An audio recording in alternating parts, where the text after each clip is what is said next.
Para saudara dan saudari yang Tuhan cintai, selamat pagi dan selamat bertemu lagi dalam renungan harian dari Paroki Santo Fransiskus Assisi Apio, edisi hari Sabtu, tanggal 3 Februari 2024, dalam masa biasa yang keempat. Mengawali hari yang baru ini, kita hendak mendengar dan merenungkan sabda Tuhan. Marilah sebelum kita mendengar dan merenungkan sabda Tuhan, kita berdoa. Dalam nama Bapa dan Putra dan Roh Kudus. Amin. Allah Bapa Maha Bijaksana, semoga kami menyaksikan kebijaksanaan-Mu dalam roti anggur ini. Dan anugerahilah kami Roh Putra-Mu yang telah sudi menghampakan diri, agar dapat meluhurkan kehidupan kami. Bersabdalah ya Tuhan, kami siap mendengarkan. Terpujilah Engkau Bapa, Putra dan Roh Kudus, kini dan sepanjang segala masa. Amin. Para saudara dan saudari yang Tuhan cintai, sabda Tuhan yang hendak kita dengar dan kita renungkan untuk mengawali hari yang baru ini diambil dari Injil Markus pasal 6 ayat 30 sampai 34. Tuhan bersamamu. Inilah Injil suci menurut Markus. Pada waktu itu Yesus mengutus murid-muridnya mewartakan Injil.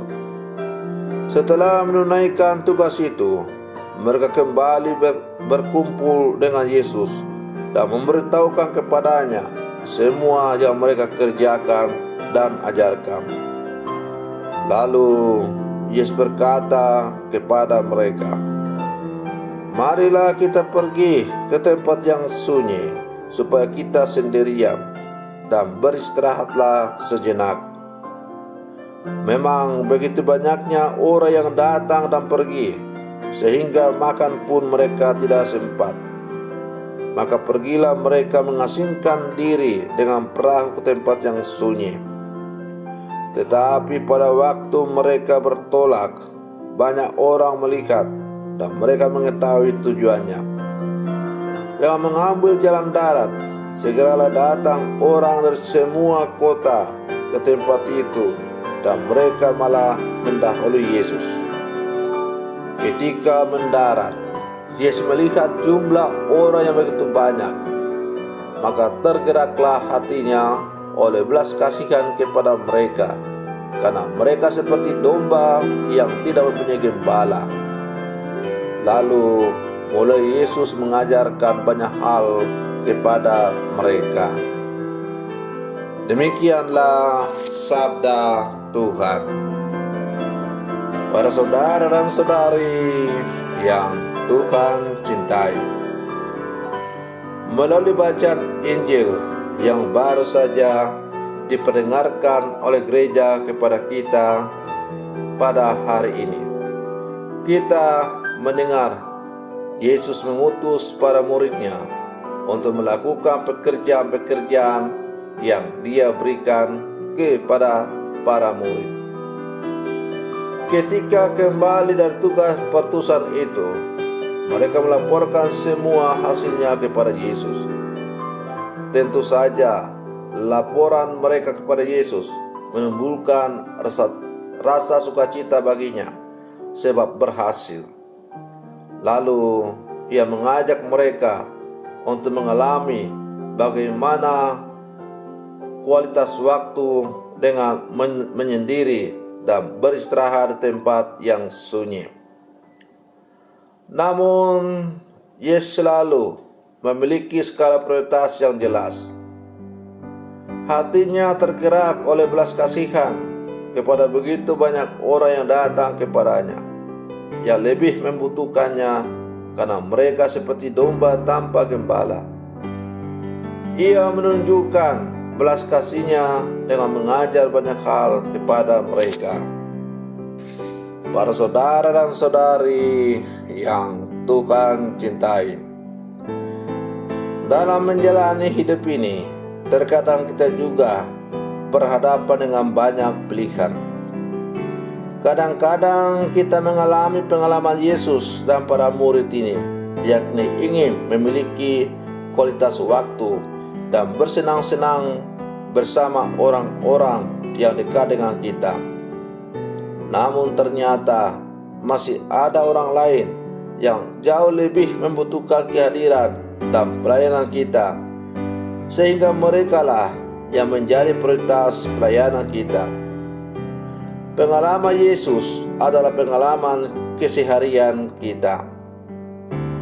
Hati yang tergerak oleh belas kasih adalah sebuah hikmat.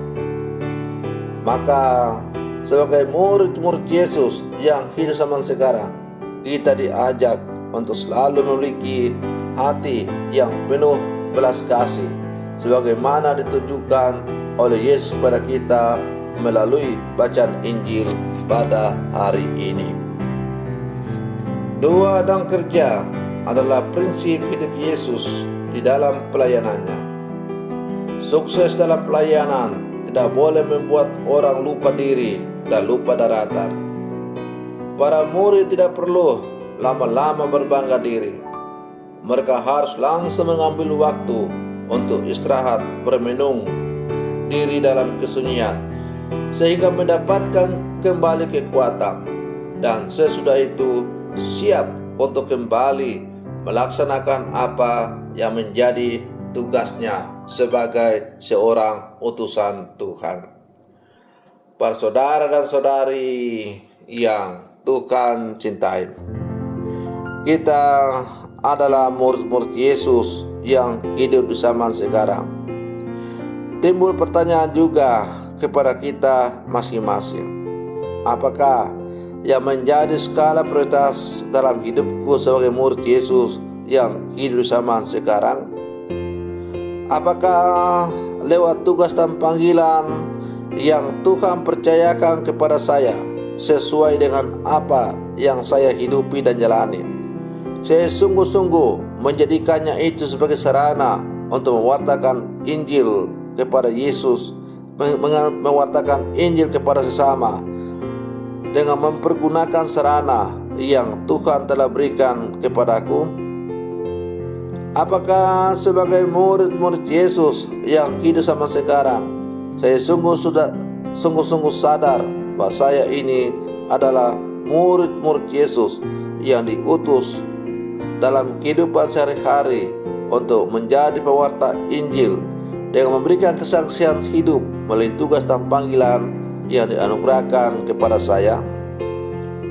Maka para saudara dan saudari yang Tuhan cintai, sebagai murid-murid Yesus yang hidup sama sekarang, mari terus kita berlangkah maju bersama, mewartakan Injil dengan memberikan kesaksian hidup melalui tugas dan panggilan kita masing-masing. Namun dalam menjalankan tugas panggilan itu, hendaklah kita seimbangkan antara karya dan doa. Hanya dengan keseimbangan antara perbuatan, karya, dan doa itu, maka kita semakin menyadari bahwa kita ini adalah murid-murid Yesus yang hidup di zaman sekarang. Semoga melalui kesaksian hidup kita untuk mewartakan Injil lewat tugas dan panggilan kita masing-masing, semakin banyak orang untuk dihantar untuk bertemu dengan Yesus, sehingga dunia yang penuh dengan kekacauan ini semakin dirahmati oleh Allah. Selamat pagi, Tuhan Yesus memberkati kita semua.